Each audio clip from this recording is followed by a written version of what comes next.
Tut ağacım, tut ağacım, aman yerim, cuman yerim.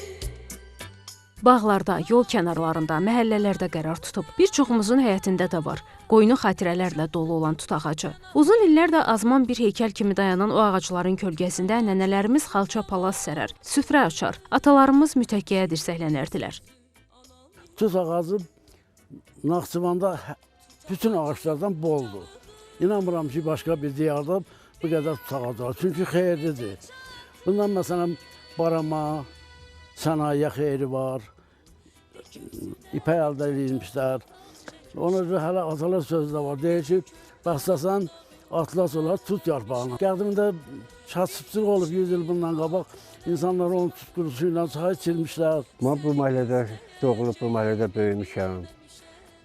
Gözümü açandan bu ağaçları görmüşəm. Bunları bizim ata-babalarımız o vaxtlar əkiblər. Barama qurtları üçün alırdılar, aparırdılar, ipək istehsal edirdilər. Budaqları eyvanımızın pəncərələrini döyən tut ağacı el-oba yaddaşında biraz da müqəddəsləşib. Deyərlər ki, tut ağacını kəsmə, qarğışı qalar. Ən dərin şirin yuxu tut ağacının kölgəsindədir. Doşabı can dərmanıdır tutun. İgid oğullar üçün qolları əyilməz, elə bir gər tutdandı deyərlər. Tut ağaçlarını biz hələ lap qədim dövrlərdən, mən əslində özüm bura deyiləm, Ordubadlıyam. Lakin mən elə gözümə bu 52 ildir bu məhəllədəyim, bu məhəllədə bu tut əski olmayıbdır. Ordubadın baraması üçün, baramaçılıq zavodu var idi orada, barama zavodu üçün bu tutlardan gəlib kəsib apardılar, orada barama qurtları yedirdilər. Bu tutlar həm maddi cəhətdən cəmaata kömək eləyir, həm də sağlamlıq cəhətdən böyük əhəmiyyəti var. Bunu quruduruq, məsələn, qışda biz Ordubadlılar elə bu cəmaatda, Naxçıvan cəmaatda cəvizlə, qozla qatarıq, hər süfrəmizin başında olur, yemək üçün istifadə eləyərik. Tut dərdlər dərmanı, yaralar məlhəmidir. Əsasən may-iyun aylarında yetişən tutun ağ tut, dənəli tut, dana tut, bənövşəyi tut, qara tut, bedana tut növləri arasında ən gec yetişəni isə xartutdur ki, iyul-avqust aylarında yeyilir. 40 il bundan qabaq getmişik də Moskvada yaşayırıq. Bu vaxtlar gəldim ki, çoxdan tutsa yemirdim. Bacıma dedim, gedək tut yığaq, buralarda vardı. Naxçıvanda. Səhər-səhər gəlmişik, nə qədər yemişik. İndi yığıb var, evdə yeyək. Allah qoysa, gedəndə də yığıb aparacam, uşaqların bilsinlər ki, nə var. Ondan sirop düzəldirlər, qurusunu sonra öskürəyə qarşı yaxşıdır. Yarpağından indi dolma biçirlər, mən bilmirdim təzə.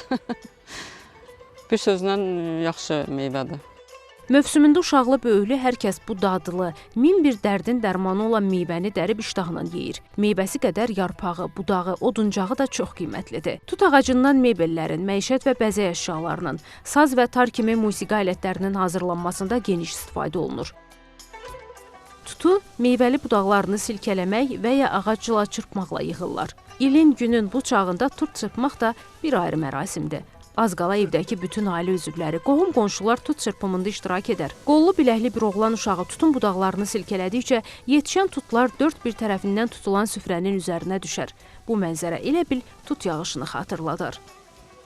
Biz ildə bu tutları çırpırıq, bu tutlardan doşab hazırlayırıq. Doşab bədənin soğuk daymanın dərmanıdır. Doşabdan başqa yeməyə baxın, hər axşam çağı buranı çırpırıq. Camaat gəlir, bu tutdan istifadə edir, tutu yeyirlər. Faydalıdır bədənə, glikoza bu tutun tərkibindədir. Qədim zamanlardan tutdan ipəkçilik məqsədi ilə də geniş istifadə edilib. İpək qurdu yalnız tut yarpağı ilə bəslənir. Tarixi mənbələrdən məlum olur ki, Naxçıvanda hələ eramızdan əvvəl 3-5 min il bundan əvvəl tut bitkisi becərilib. 1960-70-ci illərdə burada tut xüsusilə baramaçılıqda geniş istifadə olunub və iri tut plantasiyaları salınıb. Əsrlər boyu ipəkçiliyin inkişafında tut ağacı mühüm rol oynayıb. Bu gün də ipəkçiliyin əvvəlki şöhrətinin qaytarılması üçün tut yarpağı ilə barama bəslənilir. Tut ağacını hamı əkib, yol qırağında əkirlər, ehsan üçün əkirlər. Görürsən, tut hər gələn gedən yer deyir, tut ağacı deyiləm, hər gələnə əyiləm. Yəni tut ağacı hamıya əyilir. Gələn yeyir, gedən yeyir. Ağ tutun yarpağını dəmləyib çayını içirsən, çox xeyirli şeydir. Tutun doşabı qəşəng olur, ağ tutun doşabı qaraciyarın xeyridir, öskürməyin. tutun insanlara xeyri var. Həm də yaşıllıqdır, boldur. Ekologiya xeyri var. Heç kəs dəymir, kəsmir. Çünki oksigen buraxır da. Oksigensiz insan yaşaya bilməz. Bağların bəzəyi, illərin yadigarı tut ağacları beləcə təbiətin və ulu babalarımızın bizə bəxş etdiyi qiymətli sərvət kimi torpağa kök salır. Təsadüfi deyil ki, bu ağacla bağlı məşhur bir xalq mahnımız da var. Tut ağacı boyunca,